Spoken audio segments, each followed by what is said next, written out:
ಎಲ್ರಿಗೂ ನಮಸ್ಕಾರ. Almost movie ಬಗ್ಗೆ ಮಾತಾಡಿ ಅವರ ರಿವ್ಯೂ ಅಂತ ಕೊಟ್ಟು 4 ವಾರಗಳಾಗಿವೆ. ಆಲ್ಮೋಸ್ಟ್ 1 ಮಂತ್ ಅಂತಾನೆ ಅನ್ಕೊಳ್ಳಿ. ಸೊ ಮೂವಿ ಮತ್ತು ಚಾನಲ್ನ ಲೈಕ್ ಮಾಡಿ, ಸಬ್ಸ್ಕ್ರೈಬ್ ಮಾಡಿರೋ ಪ್ರತಿಯೊಬ್ಬರು ಸಬ್ಸ್ಕ್ರೈಬರ್ಸ್ಗೂ, ಸಪೋರ್ಟ್ ಮಾಡಿರೋರ್ಗೂ ಪ್ರತಿಯೊಬ್ಬರಿಗೂ ಮೊದಲು ಥ್ಯಾಂಕ್ಸ್ ಅಂತ ಹೇಳ್ತಾ, ಆಮೇಲೆ ಪ್ರತಿಯೊಬ್ಬರಿಗೂ ನಾನು ಸಾರಿ ಕೇಳೋದಕ್ಕೆ ಇಷ್ಟಪಡ್ತೀನಿ. ಮೂವಿ ಮತ್ತು ಚಾನಲ್ನ ಓಪನ್ ಮಾಡಬೇಕಾದ್ರೆ ಇದ್ದಿದ್ದ ಹುಮ್ಮಸ್ಸು ಇವಾಗಿಲ್ಲ ಅಂತ ಅಲ್ಲ. ಅದು ಹೇಗೆ ಅಂದರೆ, ಕೆಲವೊಂದ್ಸಲ ಸಿಚುಯೇಷನ್ಸ್ ಎಲ್ಲ ತುಂಬ ಟೈಟ್ ಆದಾಗ ಅಥವಾ ಟೈಮ್ ಮ್ಯಾನೇಜ್ಮೆಂಟ್ ಸ್ವಲ್ಪ ಕಷ್ಟ ಆದಾಗ ಈ ರೀತಿ ಆಗುತ್ತೆ.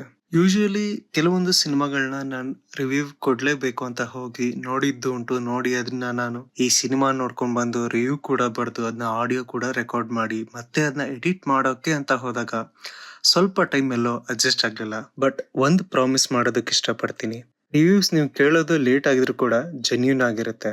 ಅಪಾರ್ಟ್ ಫ್ರಮ್ ದಟ್, ಈ ರಿವ್ಯೂ ಕೇಳಾದ್ಮೇಲೆ ನಿಮ್ಗೆ ಅಟ್ಲೀಸ್ಟ್ ಸಿನಿಮಾದ ಬಗ್ಗೆ ಒಂದು ಐಡಿಯಾ ಅಂತೂ ಖಂಡಿತ ಬಂದೇ ಬರುತ್ತೆ. ಸೊ ಇದ್ರ ಜೊತೆ ಇನ್ನು ಸಾಕಷ್ಟು ಐಡಿಯಾಸ್ಗಳೆಲ್ಲ ಇದೆ. ಎಲ್ಲವೂ ಒಂದೊಂದೇ ಸ್ಲೋ ಆಗಿ ಬರ್ತಾ ಇದೆ. ನೋಡುವ ಮುಂದೆ ಹೇಗೆ ಏನಾಗುತ್ತೆ ಅಂತ. ಆ್ಯಂಡ್ ಹಾಗೆ ಇನ್ಮೇಲಿಂದ ಸ್ವಲ್ಪ ಇನ್ಸ್ಟಾಗ್ರಾಮ್ನಲ್ಲೂ ಆ್ಯಂಡ್ ಯೂಟ್ಯೂಬ್ನಲ್ಲೂ ಆ್ಯಕ್ಟಿವ್ ಆಗಿರೋಣ ಅಂತ ಯೋಚನೆ ಮಾಡ್ತಾ ಇದ್ದೀನಿ. ಪ್ಲಸ್ ನಮ್ದೇನಾದರೂ ಸಜೆಷನ್ಸ್ ನಾವು ಚೇಂಜ್ ಮಾಡ್ಕೋಬೇಕು ಅಂತ ನಿಮ್ಗೆ ಅನ್ಸೋದಾದರೆ ದಯವಿಟ್ಟು ನಮಗೆ DM ಮಾಡಿ ಅಥವಾ ಕಮೆಂಟ್ ಸೆಕ್ಷನಲ್ಲಿ ತಿಳಿಸಿ. And we will work on that. ಅದನ್ನ ಚೇಂಜ್ ಮಾಡೋದಕ್ಕೆ ತುಂಬ ಪ್ರಯತ್ನ ಪಡ್ತೀವಿ. ಇವಾಗ ಆಲ್ರೆಡಿ 240 ಸಬ್ಸ್ಕ್ರೈಬರ್ಸ್ ಆಗಿದ್ದೀರಾ.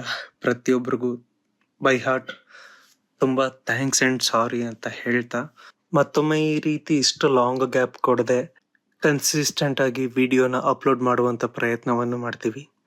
Thank you.